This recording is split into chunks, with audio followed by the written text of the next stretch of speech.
여러분, 기도와 우리 일상의 삶은 결코 분리될 수 없는 관계에 있습니다. 그래서 우리는 하나님 앞에서 기도한 만큼만 사실은 살 수 있고, 하나님 앞에서 사는 만큼만 기도할 수 있습니다. 다시 말씀드려서 기도는 삶을 능가할 수 없고요, 우리 일상의 삶을 능가하는 기도도 또한 없다는 것입니다. 그래서 이제껏 하나님을 향해서 우리가 치열하게 살았던 사람들은 어쩌면 지금 치열하게 또 하나님께 기도할 수 있습니다. 지금 치열하게 기도하는 사람이라야 또 우리에게 주어진, 우리를 두신 그 삶의 자리에서 치열하게 살 수 있을 것입니다. 그래서 여러분, 아마 이런 기도문을 아마 보았거나 혹은 들어보셨을 텐데, 우루과이 한 교회에 붙어 있다는 어떤 무명의 성도가 남겼다는 기도문입니다. 다소 냉소적이긴 하지만 주님이 가르쳐 주신 주기도를, 주님의 마음과 그 의도를 제대로 파악하고 하나님 앞에 올려드린 기도가 아닐까, 이런 생각을 해보게 됩니다. 한번 PPT를 한번 보실까요? 이런 기도입니다. 하늘에 계신 하지 마라. 세상 일에만 빠져 있으면서 우리라고 하지 마라. 너 혼자만 생각하며 살아가면서 아버지라고 하지 마라. 아들, 딸로 살지 않으면서 이름이 거룩히 여김을 받으시오며 라고 하지 마라. 자기 이름을 빛내기 위해서 안간힘을 쓰면서 나라가 임하옵시며 라고 하지 마라.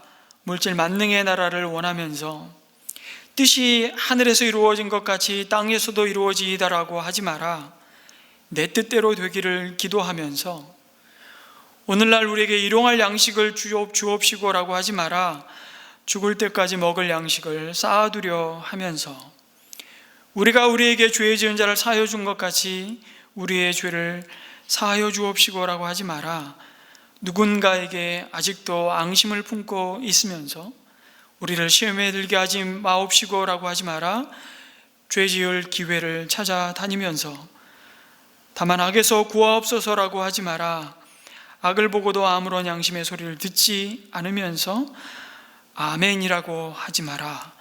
주님의 기도를 진정 나의 기도로 바치지 않으면서. 주기도문을 습관처럼 외우면서 그것이 전부인 성도로 살기 쉬운 우리에게도 은근히 참 매서운 도전을 던지고 있는 고백이 아닐 수 없습니다.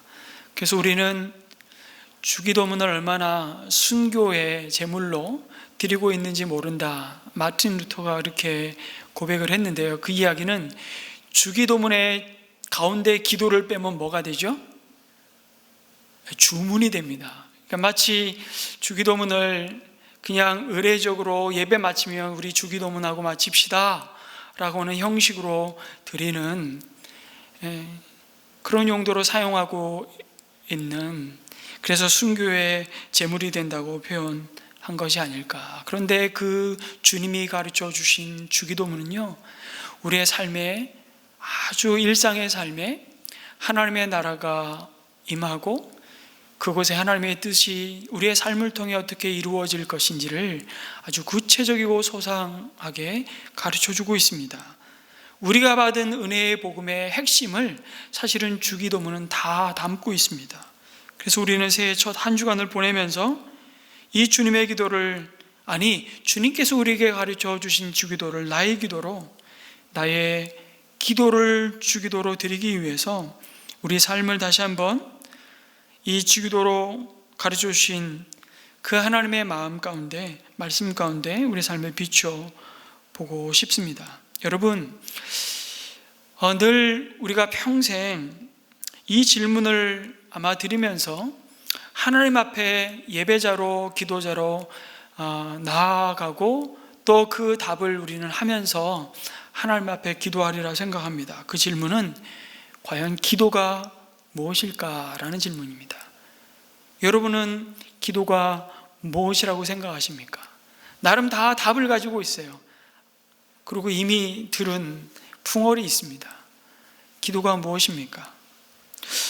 저는 이 질문 앞에 다시 한번 이 말씀을 준비하면서 이 표현이 다시 한번 마음에 깊이 와닿습니다.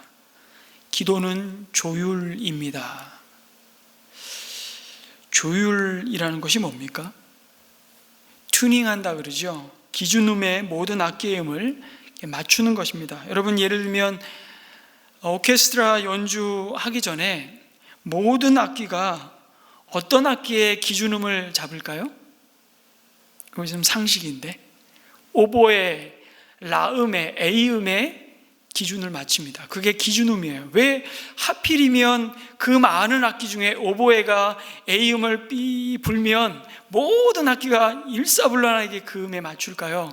그거는 인터넷을 찾아보시기 바랍니다. 소상히 나와 있습니다. 왜 오보에 악기에 맞추는지. 사실은 교향곡 오케스트라에 피아노가 있으면 오보에가 사실은 피아노 A음의 음을 먼저 맞춥니다. 그리고 오보의 소리에 모든 악기가 음을 맞추는 거예요. 그렇게 하는 이유는 간단하게 말하면 다른 악기들은 온도와 습도에 너무 예민해가지고 밖에서 맞춘 음이 연주하기에 들어온 벌써 무대에 오면 이 현이 뒤틀리거나 이런 온도차에 민감해서 절대 기준음을 잡기가 쉽지 않고, 금관악기 같은 경우는 계속 불어줘야 되는데 그러기가 쉽지 않다는 거예요. 그래서 오보에 맞춘다고 합니다. 이게 튜닝이죠.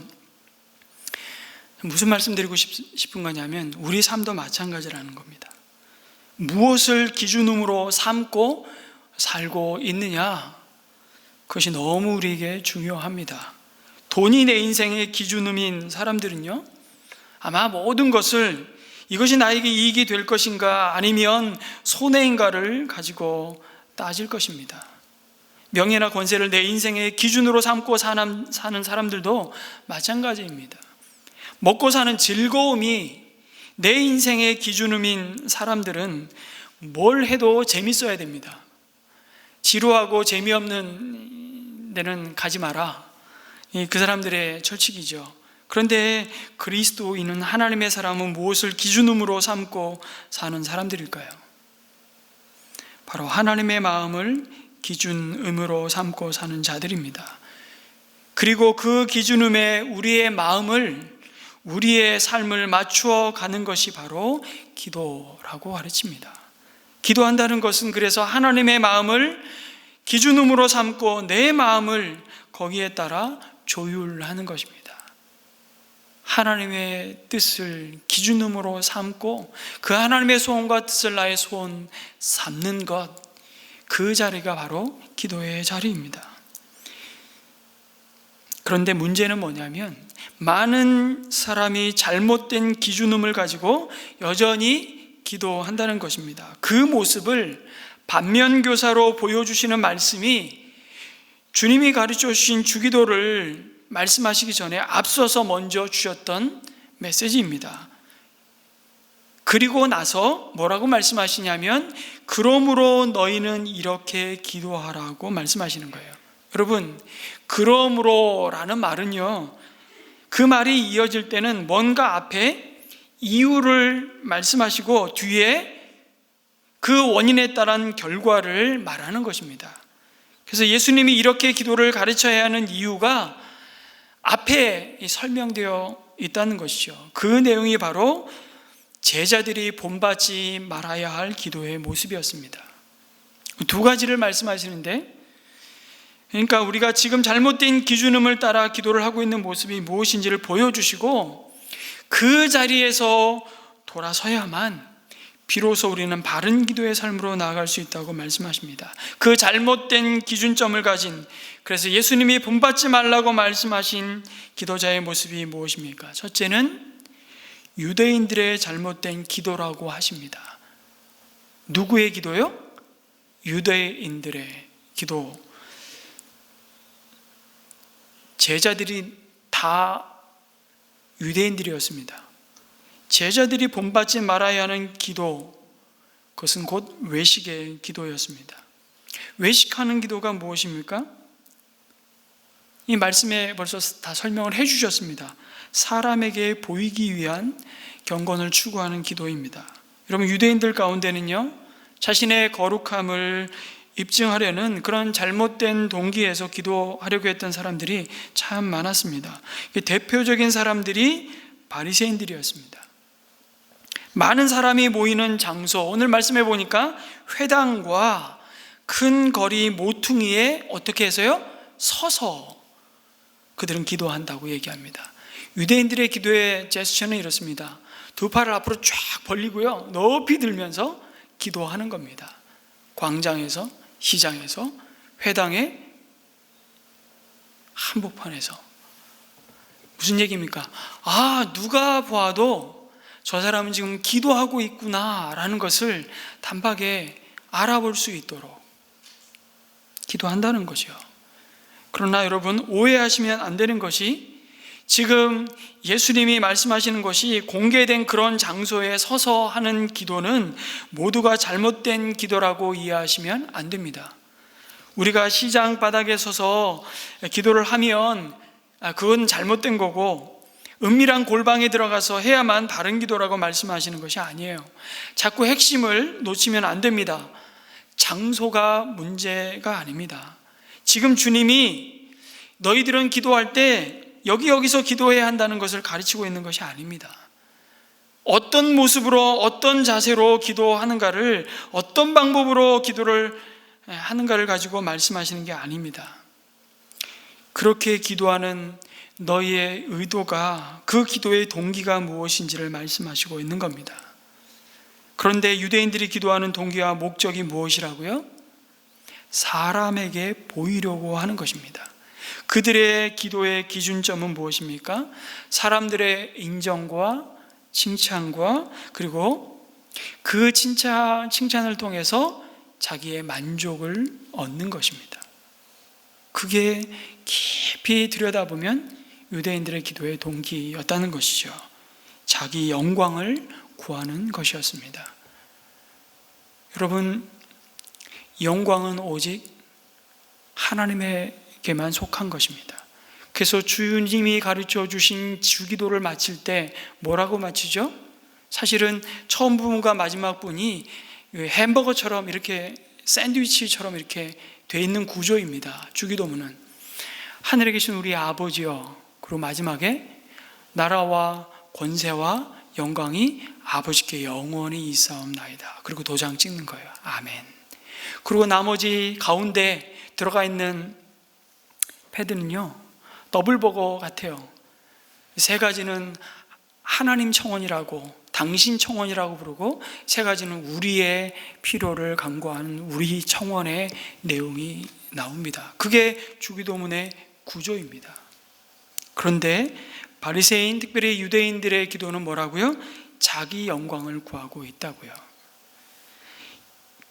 그래서 이 땅에 예수님이 오셨을 때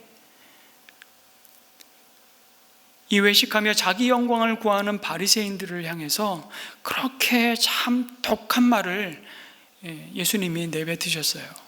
독사의 자식들아, 그러면서 얼마나 그들의 외식을 책망하시고 경고하셨는지 모릅니다.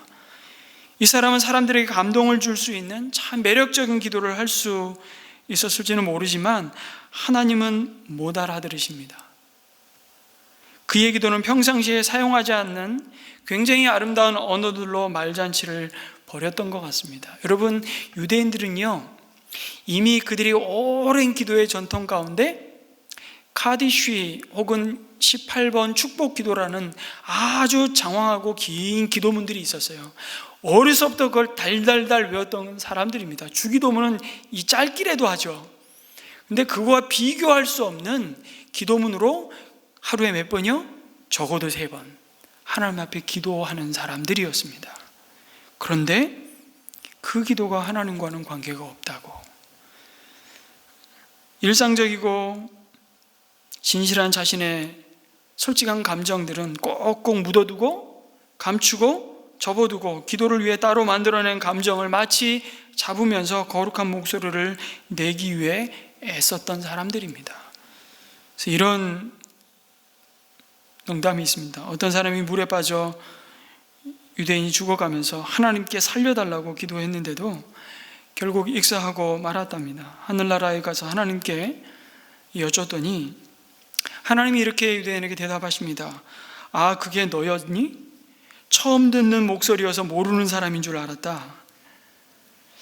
이건 농담인데 안 웃으시는군요. 외식이라는 말이 겉과 속이 다르다는 말이죠. 겉은 기도하는 모습인데 속은 기도가 아니라는 말씀입니다. 왜 이렇게 기도하는 것입니까? 다른 사람들에게 자기가 기도하는 사람이라는 것을 알리기 위해서 그렇게 한단 말입니다. 그래서 그 기도의 초점과 시선이 모이는 그런 장소에서만 기도하기를 좋아하죠. 그러나 개인적으로 기도하지는 않습니다. 이것은 함께 모여서 합심해서 기도하는, 여러분, 우리가 공적인 기도의 중요성을 폄하하거나 과소평가하는 의미로 말하는 것이 아닙니다. 문제는 공적인 장소, 사람들이 보는 곳에서만 기도하고 자신의 개인적인 기도가 없다면 진지하게 그 사람의 기도 생활은 근본적으로 외식의 기도라는 것을 주님이 지금 경고하고 계시는 것이죠. 외식하는 기도는 우리의 기도를 귀 기울여 들으시는 하나님보다, 그래서 여전히 주위 사람을 의식하고 있는 기도입니다. 뿐만 아니라 하나님께 드려야 할 기도를 때로는 사람을 향해 빗대어 말하는, 내가 하고 싶은 말을 하기 위한 기회로, 수단으로 삼기 때문에 벌어지는 잘못된 기도의 모습이 바로 외식하는 기도였습니다. 그러나 하나님의 나라 백성의 기도는 사람들에게 보이기 위한 것이 아니라 오늘 말씀에 보니까 숨어서 계시며 그 기도에 귀 기울이시는, 은밀한 가운데 우리의 기도를 들으시는 그 하나님께 집중하는 것이라고 말씀합니다. 여러분, 주님은 이와 같이 외식의 기도에 익숙한 제자들에게 그러시면서 처방을 내리십니다. 뭐라고 내리시죠? 골방에 들어가, 그 다음 말이 참 의미 있습니다. 문을 닫고, 문을 살짝 열어놓고 소리가 나가기를 은근히 기대하며 누군가는 봐주겠지, 그런 마음 말고 그냥 문을 닫고 숨어서 계시는 내 아버지께 기도하라. 여러분, 이 말씀의 강조점은 역시 골방이 아니라 내 아버지께 기도하라는 것입니다. 그래서 사람들과 함께 있는 자리에서 기도할 때에도 우리는 각자 자기 골방에 들어가 문을 닫은 상태에서 하나님 앞에 서야 하는 것입니다. 그런데 여러분, 기도에서 항상 따라오는 유혹은 뭐냐면, 보이지 않는 하나님보다 당장 눈앞에 보이는, 내 기도를 지금도 듣고 있는 그 사람들을 더 의식하는 것이죠. 이거에서 참 자유로울 수 있는 사람이 많지 않습니다. 여기서 느닷없이 기도를 하시죠. 누군가로부터 요청을 받으면 굉장히 당황합니다. 그리고 가장 많은 그런 당황을 경험하는 사람은 저입니다. 목사. 어디 가면 다 목사님이 기도하시죠. 다 그러잖아요. 그래서 항상 기도할 준비를 하고, 목사는 몇 가지 준비를 해야 되는데 늘 설교할 준비를 하고 기도할 준비를 하고 모임에 참석합니다. 근데 역시 목사도 사람인지라 긴장이 돼요. 사람을 의식하게 되는 것이죠. 당장 눈앞에 보이는 사람들, 왜 그럴까요? 하나님보다 그 사람들로부터 인정과 영예를 얻기 위해 하나님이 아닌 사람이 듣도록 기도하기 때문이지 않을까요? 결국 외식하는 기도의 문제는 기도의 궁극적인 대상이 누구이신지, 그 대상이 바르지 않은 것입니다. 그래서 여러분, 어쩌면 이 외식하는 기도는 기도를 할 줄 모르는 사람보다는 정말 기도를 거침없이 유창하게 하는 사람에게 주시는 경고의 메시지입니다. 오랜 신앙생활을 하면서 기도가 아주 익숙한 성도들이 정말 마음을 기울여 들어야 할 말씀입니다. 여러분, 유대인들이 그랬다고요. 사실 주님께서 제자들에게 기도를 어떻게 할 것인가를 가르쳐 주시는 것은, 잘 생각해 보십시오, 매우 이상한 일입니다. 왜냐하면 말씀드렸잖아요. 그들은 기도의 달인들이었다고. 하루에 3번 규칙적으로 기도의 자리에 나아갔던 사람들이고요, 오랜 기도의 전통 속에서 수많은 기도의 영웅들을 자랑스럽게 가지고 있는 사람들이었습니다. 우리는 아브라함의 기도가 있습니다. 우리에게는 모세의 기도가 있고요, 사무엘의 기도가 있고, 다윗의 그 많은 시편의 고백과 기도가 우리의 기도이고요, 엘리야의 능력의 기도가 있고, 히스기야 왕의 그 놀라운 기도가 있습니다. 그러니까 여러분, 예수님이 제자들에게 그래, 너희들은 그들을 본받아서 기도를 열심히 해야 돼, 더 많이 기도해야 돼, 이렇게 가르치셨다면 오히려 차라리 이해가 갑니다. 그런데 제자들에게 너희는 이렇게 기도하라고 말씀하시는 것은 참 생뚱맞은 가르침이죠. 마치 한국 사람인 저에게 누군가가, 그것도 외국 사람이 와서 마치 젓가락질은 이렇게 하는 거야, 그러면서 막 손 한번 잡아봐 이러고 가르치는 것 같아요. 김치 먹을 줄 알아? 김치 먹는 거는 이렇게 먹는 거야. 비유하자면 그런 것과 같은 거죠. 그런데 예수님은 단순히 그래서 제자들에게 기도하는 방법을 가르치는 것이 아니었습니다. 다시 질문으로, 처음 드린 질문으로 돌아갑니다. 기도가 무엇이냐? 그것을 가르치고 있는 거예요. 정말 너희가 기도 아닌 기도를 드리는 너희의 모습 속에 정말 기도가 무엇인지를 난 다시 가르쳐주고 싶으시다고. 우린 참으로 많은 기도의 가르침을 받아왔습니다. 경험으로 우린 기도를 배웠고요, 들은 대로 기도하고 있고, 그래서 처음에 기도를 누구로부터 배우느냐가 굉장히 중요한 거예요. 심지어 모습까지도. 한 선교지 갔더니만 기도합시다 그러니까 모든 성도들이 손을 턱에 괸다 그러잖아요. 이렇게 파푸아뉴기니 한 선교지의 교회였는데 기도합시다 그러니까 갑자기 멀쩡히 가만히 있다가 다 손을 이러더래요. 왜 그런가 그랬더니 우리는 기도하면 이렇게 손을 모은다든지 아니면 눈을 감는다든지 하는데 전부 다 이러고 있더래요. 왜 그러냐 그랬더니 처음 그 교회에 복음을 전한 선교사님이 기도할 때 늘 이러고 기도한 거예요. 아, 기도를 할 때는 저렇게 해야 되는구나 이러고 배운 거죠. 네, 제스처만 배울까요? 기도의 삶만큼 그래서 참 힘겹고 자신 없어 하는 경건의 모습도 없는 것 같습니다. 왜 그럴까요? 그만큼 말씀드린 대로 기도는 사람의 눈과 귀를 의식하게 되는 경건의 모습이기 때문에 그렇죠. 뿐만 아니라 그만큼 사람들의 마음을 움직이고요, 심지어 조종할 수 있는 힘을 가지고 있다고 생각하기 때문입니다. 그래서 한 사람의 기도하는 모습은 사람들로 하여금 그 사람을 우리가 판단하는 결정적인 작용을 합니다. 아, 저 사람은 참 믿음이 좋은 사람이구나. 아, 저 사람은 신앙심이 참 깊구나. 저분은 기도 생활을 참 많이 하는구나. 기도의 내용을 들어보고서 우리는 그 사람의 삶을 들여다보지도 않고 우리는 많은 것을 판단해 버립니다. 그만큼 기도가 은밀한 중에 보시는 아버지 하나님께 하기가 여간 어려운 것이 아닙니다. 심지어 내가 나 자신에게 속을 수 있는 것이 여러분 기도입니다. 왜냐하면 내가 내 기도 소리를 듣잖아요. 거기에 감동하시는 분들이 계십니다. 아니, 내가 이런 기도를 다 할 수 있다니. 자신 스스로에게도 얼마나 속는지 모릅니다. 그래서 예수님은 기도를 가르치셨고 바른 기도를 배우라고 하신 이유입니다. 예수님은 두 번째 잘못된 기도의 모습을 말씀하십니다. 이방인처럼 뭐 하지 말라고요? 빈말을 되풀이하지 말아라. 개역 개정에는 중언부언하지 말라고 번역을 했습니다. 유대인들이 정말 사람 취급 안 했던, 개, 돼지 취급했던 이방인들처럼 너희들이 중언부언하지 말라. 같은 말을 반복하는 것이죠. 중언부언. 왜 같은 말을 반복할까요? 가만히 떠올려 보십시오. 왜 같은 말을 반복할까요?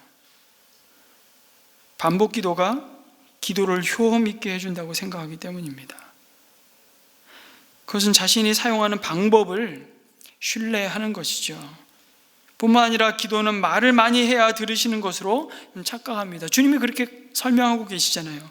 저들은 말을 많이 하여야만 들으실 거라고 생각한다고. 사실은 그런 점에서 이 이방인의 기도는요, 어쩌면 의심의 토대 위에서 기도하는 것입니다. 하나님께 자신이 필요로 하는 것을 반복해서 아뢰지 않으면 하나님께서 자신의 사정을 모르실 거라는 그 의심이 깔려 있는지도 모르겠어요. 그래서 기도하는 자에 뭘 강조하냐면 열심을 강조합니다. 그래서 우리는 기도 생활을 잘 하십니까? 그러면 음매 기죽어 이러죠. 우리는 기도하면 얼마나 기도하나, 이거에 서로 비교를 하죠. 얼마나 기도하나. 지성이면 뭐라고요? 감천이다. 지극정성을 들이면 하늘도 감동해서 하나님이 우리의 기도를 들어주신다고 생각하는 것이죠. 그러나 여러분, 기도는 처음부터 끝까지 관계입니다. 저는 이걸 너무 좋아해요. 기도는 관계입니다. 그 관계가 어떤 것인지를 주기도를 가르치면서 처음부터 강조하시고 확인하시면서 그 기도의 문을 여시는 그것이 주기도인데요. 여러분, 주님이 가르치시는 기도의 참 의미는 그래서 기도하는 자의 그 열심보다 그 기도를 들으시는 분이 누구이신지, 그 기도를 드리는 내가 누구인지를 아는 것이 중요합니다. 그래서 너희는 이렇게 기도하라 이렇게 말씀하시면서 주기도를 가르쳐 주는데요, 사실은 헬라어는 이렇게 돼 있어요. 그러므로 이렇게 기도해라 너희는, 이렇게 돼 있어요. 원래는 동사에 헬라어는 주어가 포함되어 있기 때문에 굳이 그 주어를 인칭 대명사를 굳이 한 번 더 쓸 필요가 없어요. 다 알아요. 너희는 이렇게 기도하라, 기도하라는 동사에 다 담겨 있다고요. 그런데 한 번 더 강조하는 거예요. 그러므로 이렇게 기도해라. 너희는 그 유대인들처럼, 이방인들처럼 기도할 사람들이 아니다. 너희의 기도는 그런 기도를 드려야 할 사람들이 아니다. 결국 여러분, 이방인의 기도는요, 핵심은 이거, 나의 기도를 통해서 하나님의 주의를 끌고 하나님을 감동시키려는 기도를 말하는 거죠. 기도 응답이 나의 노력과 나의 헌신과 방법과 태도에 달려있다고 생각하면 그것이 바로 중언부언입니다. 물론 오해하지 마시고요. 또 그럼 반복해서 기도하는 것이 모두 잘못된 것은 결코 아닙니다. 반복해서 기도하는 것이 문제가 아니라 빈말을 되풀이하는 헛된 반복이 잘못된 것이죠. 그래서 오해하시면 안 돼요. 긴 기도는요, 오랜 시간 하나님 앞에 머물러 기도의 무릎으로 꿇는 그 기도는 잘못된 기도라고 말씀하시는 것이 아닙니다. 같은 말을 반복적으로 하는 기도는 다 잘못된 것이라고 말씀하는 것이 아닙니다. 주님도 겟세마네 동산에서 하나님의 마음을 자신의 마음으로 품기 위해, 조율하시기 위해, 그 하나님의 소원과 그 뜻을 나의 뜻으로 조율하시기 위해 누가복음에 보면 예수님의 기도의 모습을 이렇게 기록하셨어요. 힘쓰고 애써 더욱 간절히 기도하시더라. 몇 번이요? 똑같은 기도의 그 긴 기도를 3번이나 반복해서, 심지어는 자신이 혼자 하나님 앞에 엎드리고 기도하는 것이 너무 힘겹고 이 고난의 잔을 받기에 너무 괴로우니까 뭐를 요구하시죠? 제자들에게, 그 사랑하는 제자들에게 나를 위해서 함께 기도해달라, 나를 위해서 우리 함께 기도해달라. 제자들이 다 자잖아요. 육신의 고난고로 그 마지막 사명을, 이 땅에 오신 하나님의 부르심의 사명을 이루기 위한 그 땀방울이 핏방울이 되기까지 기도하신 그 자리에 제자들이 함께 하질 못해요. 그때 주님이 반복해서 기도하셨습니다. 반복이 잘못된 게 아니에요. 우린 이방인들처럼 중언부언하지 않기 위해서 하나님이 어떤 분이신지 그래서 기억하는 것이 너무 중요합니다. 왜 중언부언하게 됩니까? 다시 말씀드리지만 그것은 하나님의 성품을 모르기 때문입니다. 정확히 말하면 하나님이 누구이신지를 모르기 때문에. 어떻게 중언부언의 잘못된 기도를 그럼 고칠 수 있을까요? 우리의 기도가 하나님께 드리는 것임을 먼저 기억하는 것입니다. 그 기도를 들으시는 하나님의 성품을 아는 것입니다. 하나님, 우리가 구하기 전에 우리에게 필요한 것을 미리 아시는 분이십니다. 기도의 방법을 사용해서 하나님께서 알도록 해서 어쨌든 뭔가를 얻어내는 것이 아니라, 하나님은 이미 내가 기도하기도 전에 내가 필요로 하는 것을 아시는 그 하나님이라는 것을 신뢰하는 것이 정말 기도자에게 너무너무 중요하다고 말씀하시는 것이요. 그 하나님의 능력을 알고 기도할 때와 전혀 모르고 신뢰하지 않고 기도할 때는 너무나 다른 것입니다. 그 하나님의 신실하심을 알고 기도할 때와 모르고 기도할 때, 나의 작은 신음에도 응답하시는 그 하나님의 사랑을 알고 기도할 때와 모르고 기도할 때는 너무나 다른 것입니다. 그래서 기도는 하나님이 어떠한 성품을 가지고 계신지, 그 하나님과 나는 어떤 관계가 있는지를 알아가는 것이 사실은 기도입니다. 그래서 주님은 주기도를 가르치면서 하나님을 뭐라고 부르라고 우리에게 가르쳐 주시죠? 하나님을 아버지라고 부르라고 하십니다. 아버지. 이것도 마찬가지예요. 신약성경 헬라어 원어에 보면 하늘에 계신 우리 아버지라고 우리는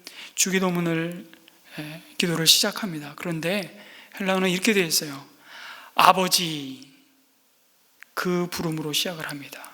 파테르 호멘, 우리 아버지, 아버지라는 부름으로 기도를 시작하는 거죠. 여러분, 그게 당연한 말이라고 생각하십니까? 절대 그렇지 않습니다. 결코 당연하지 않습니다. 우리가 당연하게 생각하는 이 호칭이요, 유대인들에게는 돌에 맞아 죽을 죄목이었습니다. 예수님이 그것 때문에 바리새인들로부터 십자가 처형을 받게 되는, 이미 돌로 죽이려고 했잖아요. 참남하도다 신성 못하겠다고. 하나님을 아버지라고 부르는 것은 목숨 걸고 내뱉어야 할 말이었습니다. 여러분, 우리가 감히 하나님을 아버지라고 부를 수 있게 된 것은요, 우리를 죄의 노예에서 해방시키시고 고아였던 우리를 입양하셔서 우리를 하나님의 자녀, 양자 삼으신 그 은혜가 우리 가운데 먼저 부어졌기 때문임을 믿으시기 바랍니다. 그 은혜가 아니면 이 예배의 자리도, 이 예배의 자리에 예수님의 이름으로 하나님을 아버지라고 부를 수 없습니다. 여러분, 아버지라는 호칭을 생각하면 우리에게 참 친밀함과 신뢰감을 불러일으키고 사랑이 넘쳐나게 하는 말입니다. 그래야 맞습니다. 그런데 어떤 분들에게는 참 아버지라는 말이 너무 무겁고 두렵고 참 아픈 호칭이기도 합니다. 그런 분들은 하나님을 아버지라고 부를 때 친밀감이 아니라 오히려 거리감을 느낍니다. 가끔씩 평생을 나는 아버지를 아빠라고 불러본 경험이 없는 분들을 종종 만납니다. 특별히 저보다 저희 윗세대 어르신들을 보면 늘 어려서부터 아빠가 아니라 아버님이었죠. 근데 이게 사실 국어를 잘 모르는 거예요. 사실 아버님이라고 하면 안 됩니다. 아버님은 돌아가신 아버지를 부를 때 아버님이라고 불러요. 그냥 아버지가 맞죠. 근데 아버지라고 부르는 거죠. 어려서부터 아빠라고 불러본 경험이 없어요. 가끔가다 진짜 요즘에 어떤 아이들 중에도 아버지 하는 어린아이들이 있습니다. 저는 그런 아이들 보면 좀 긴장이 돼요. 왜 아빠라고 안 부를까? 그렇게 훈련을 시켰나? 여러분, 아빠, 그래서 아빠, 아버지, 헬라어도 똑같아요. 아빠, 아버지입니다.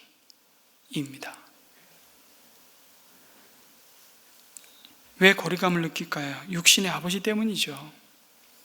우리 잘못 심겨진 육신의 아버지 상 때문에 하나님의 아버지 되심을 우리가 인격적으로 잘 경험하지 못합니다. 육신의 아버지와 관계를 경험해 보지 못한 사람이거나 아버지가 되어본 적이 없는 사람, 혹은 그 육신의 아버지로 인해서 폭력적이고 이기적인 아버지 아래서 많은 상처를 입은 분들이 우리 주위에 너무 많습니다. 그래서 일생 동안 참 그릇된 인상으로 하나님 아버지에 대해서 왜곡된 믿음의 태도를 가지고 나올 때가 얼마나 많은지 모릅니다. 이것이 죄의 파괴력이죠. 우리 삶에 들어온 이 죄가 하나님과의 관계를 파괴했을 뿐만 아니라 아버지와의 관계를 비롯해서 모든 가족 관계를 망가뜨렸습니다. 서로 사랑하고 의지하며 가장 신뢰하며 기뻐해야 할 관계를 여전히 미워하며 증오하고 상처받는 관계로 바꾸어 버린 것입니다. 특별히 호주 사람들은요, 하나님 아버지 그러면 호주 사람들이 갖는 그 인상이 있답니다. 이건 제가 말한 게 아니라 예수전도단 로렌 커닝엄 목사님이, 맥글랑이라는 목사님이 자기 책에서 이런 표현을 썼더라고요. 호주 사람들은 아버지 그러면 퍼니시, 이렇게 징계하시고 채찍질을 하시는 하나님의 이미지, 상을 많이 갖고 있다. 왜 그런 줄 아세요? 호주가 어떻게 건국이 됐습니까? 영국에서 죄수들 유배지로 보내서 일군 개척한 식민지 아닙니까? 그런데 죄인들 다 호주로 보내가지고 가두고 일시키고 개간하고 나라를 건국하면서 그들을 채찍질했던 사람이 누구예요? 성직자예요.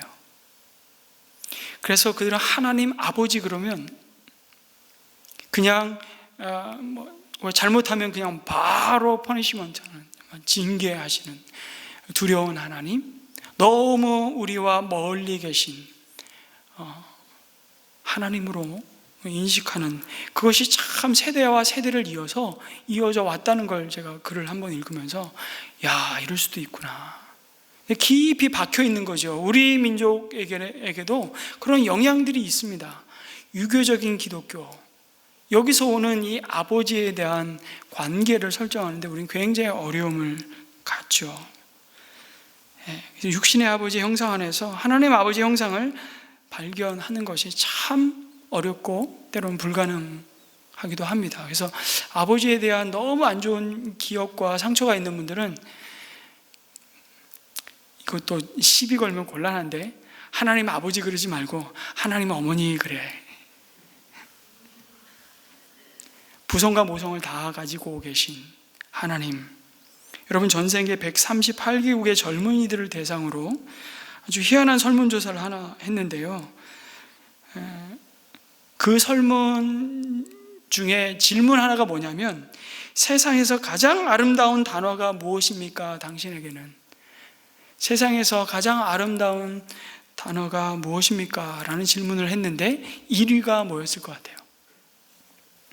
1위 한번 게스해 보십시오. 1위. 네?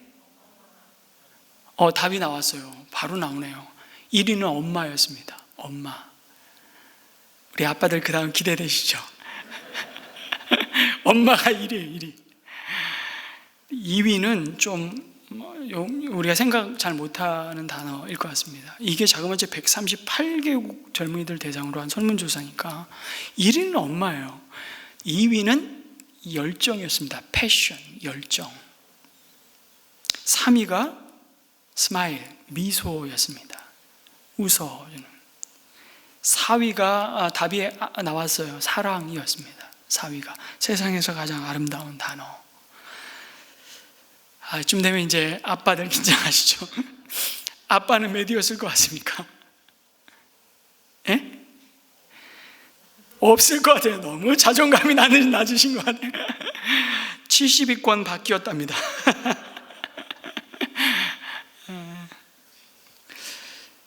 그러나요, 주님은 이 기도를 통해서 하늘의 아버지를 알아가면서 그 육신의 아버지의 한계를 보게 하시고 또 나의 한계를 보게 하시면서 점차 하늘 아버지를 그 닮아가는 과정이 우리의 삶이 되기를 소망하고 계세요. 그래서 주님 기도를, 주기도를 가르쳐 주셨습니다. 우리의 기도는 하나님 앞에 나아가 그분을 아버지라 부르면서 그분의 사랑에 잠기는 것입니다. 혹시 그런 경험 있으신가요? 하나님 앞에 나아가서 그저 그냥 아버지 하다가 여러분 그냥 기도가 끝난 적 혹시 있으십니까? 저는 참 자주 그래요. 진짜 아버지 한마디 하고요, 한 10분 내내 그냥 그냥 아버지의 마음과 그 아버지의 그 사랑과 그 성품을 그냥 묵상하다가 기도가 끝날 때가 있어요. 그렇게 1시간이 갈 때도 있어요. 우린 너무 그냥 일방적으로 내 소원 다다다다다다 알리고 우리는 경청하지 않고 하나님의 마음을 침묵 가운데 묵상하지 않고 그 기도의 자리를 털고 일어날 때가 얼마나 많은지 모릅니다. 그래서 때로는 그냥 아버지라고 부르고 그 아버지가 나의 아버지 되심을,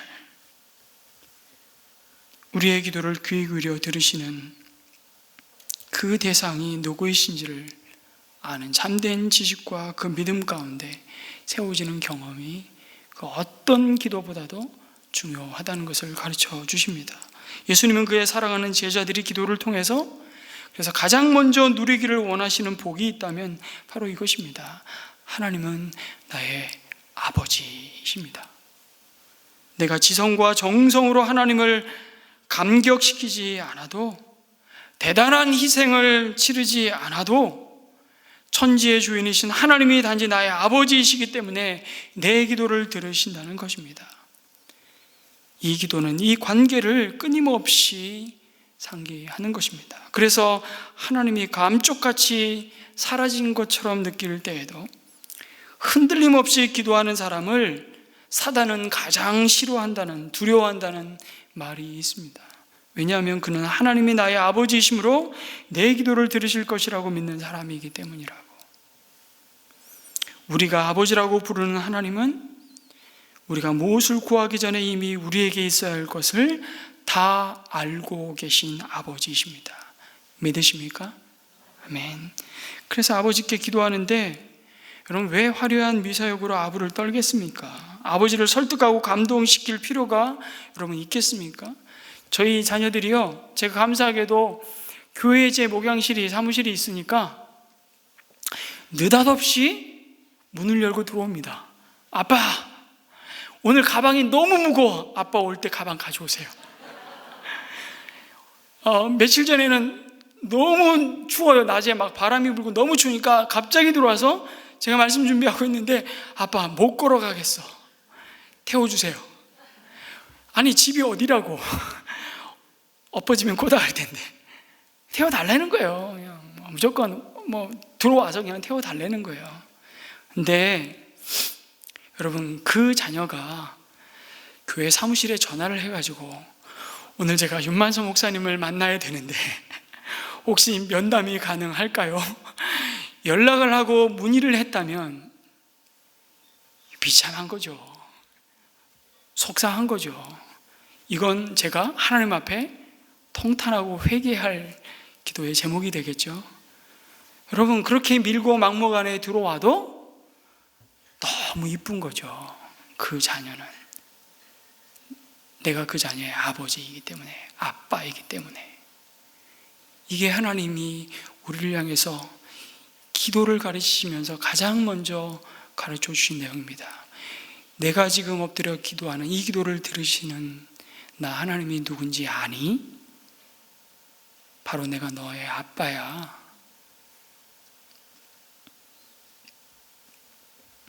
나도 잊어버린 내 기도를 잊지 않으시고 들어주시는 분, 우리 하나님 아버지는 그런 분이시라고. 여러분, 나를 낳아주신 내 아버지는 죄송하지만 주고 싶었지만 능력이 안 돼서 못 주셨습니다. 근데 옆집 아저씨는요, 줄 능력은 있었지만 내 아버지가 아니기 때문에 또 주지 않았습니다.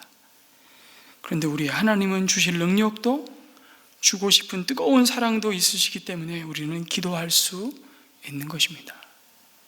어떤 푸념도, 어떤 원망도, 어떤 탄식도 하나님 앞에 쏟아 놓으면 그것은 기도가 됩니다. 근데 그걸 사람에게 쏟아 놓는 순간 그건 독이 될 수밖에 없죠. 그래서 우리는 시편의 탄식 기도를 어찌하여 언제까지, 그 탄식 기도의 두 외마디가 얼마나 우리의 간절한 기도 제목인지 모릅니다. 어찌하여서 언제까지. 그래도 그 기도를 다 들으시는 하나님, 그분이 우리의 아빠라고 말씀하십니다. 우리가 기도할 때 들으신다는 이 확신을 갖고 주 앞에 나아갈 수 있는 것이 우리가 받은 하늘의 복일 줄 믿습니다.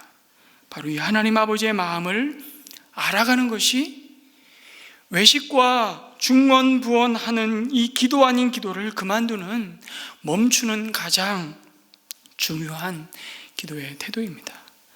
주님은 그러므로 너희는 이렇게 기도하라고 가르치시며 우리에게 묻고 계십니다. 너는 기도할 때 하나님을 아버지라고 의지하느냐? 아니면 여전히 너의 기도 방식을 고집하고 의지하고 있냐고 물으십니다.